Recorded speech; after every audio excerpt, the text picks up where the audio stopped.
कि हिंदी साहित्य में नंबर अच्छे क्यों आते हैं।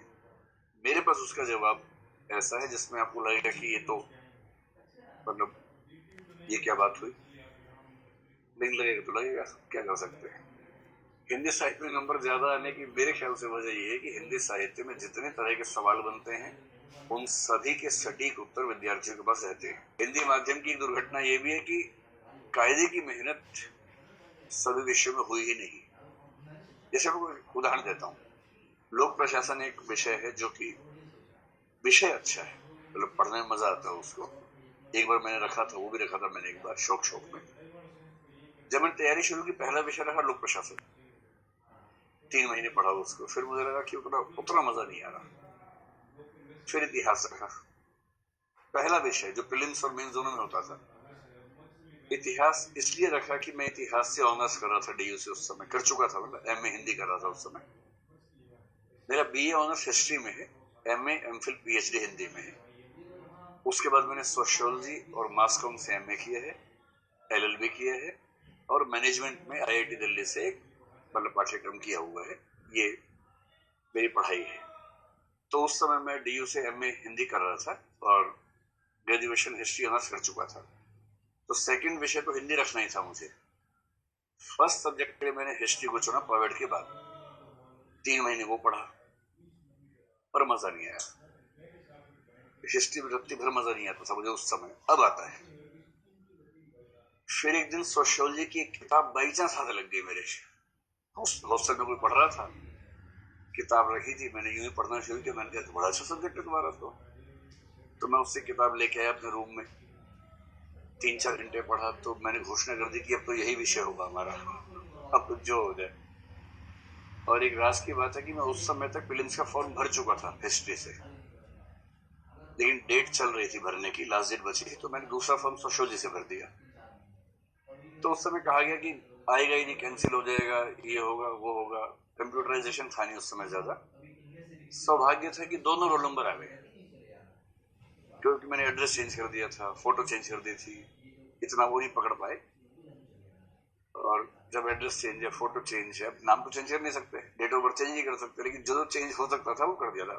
जैसे फादर्स नेम में पूरा नाम एक में था, एक में एब्रीविएशन में लिख दिया। तो पूरा स्कोप बनाया कि किस तरह से वो ना पकड़ पाए, तो नहीं पकड़ पाए। और पकड़ते थे भी नहीं, मैं बिना बात के डरा हुआ था, उनको फुर्सत थी नहीं इतनी। जब दोनों रोल नंबर आ गए तो विषय मेरे पास दो थे, मेरी चॉइस थी कि मैं किस विषय से परीक्षा दूं। तो फिर मैंने सोशियोलॉजी 1-1.5 महीना जम के पढ़ा और उससे दिया, उससे हो गया प्रीलिम्स।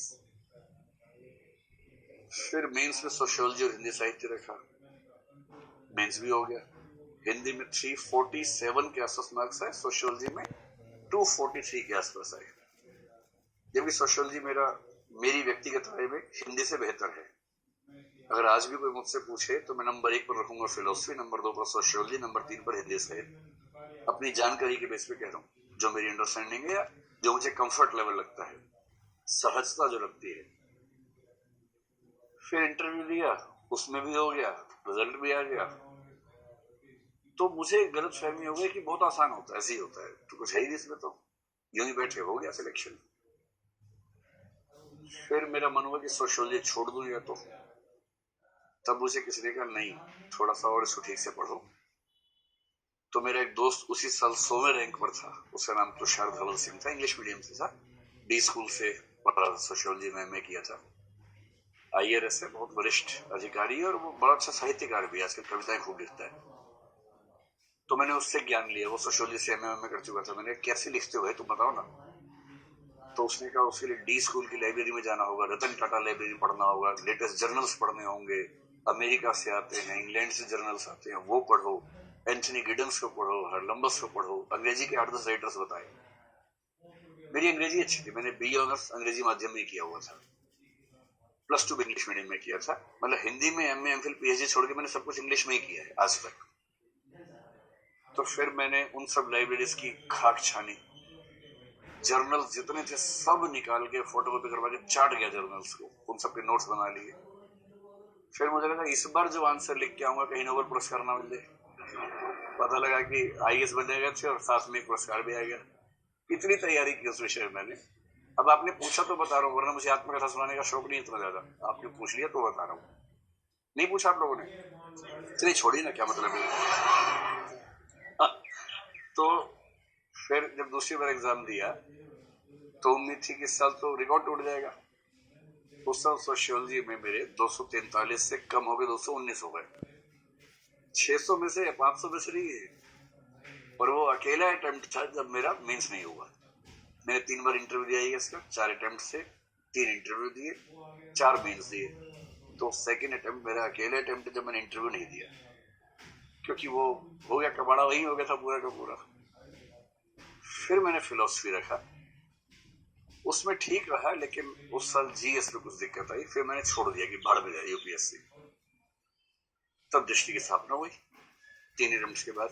तब मेरी उम्र थी 24, साढ़े 24 साल। मैंने 21 में दिया था पहला अटेम्प्ट, मतलब युवा होते ही। फिर मैंने 5 साल दृष्टि को चलाया धूमधाम से। 29 की उम्र में सोचा कि क्या करें, एग्जाम दे या ना दे। 30 तक होता था, तो 32 तक होता है ना। फिर आईएएस आईपीएस जो दोस्त थे बहुत सारे, उनसे मैंने कहा तुम कैसे बताओ, कुछ है तुम्हारी नौकरी में जो मैं सोचूं उसके बारे में, वरना मैं अपने जीवन से खुश हूं, कोई दिक्कत नहीं है मुझे। तो उनमें से एक दो ने कहा कि देना तो बनता है एग्जाम, क्योंकि आईएएस तो आईएएस होता है। मैं इससे बहुत प्रभावित भी हुआ इस बात से, लेकिन मैंने चलो ठीक है, बाद में तो विकल्प रहेगा नहीं इस साल के बाद। तो एग्जाम दिया, लेकिन दुर्भाग्य है कि मेरा उस साल नहीं हुआ। उस साल कुछ ऐसी दुर्घटना हुई जो नहीं हो पाया। तो ये है कहानी। और हिंदी साहित्य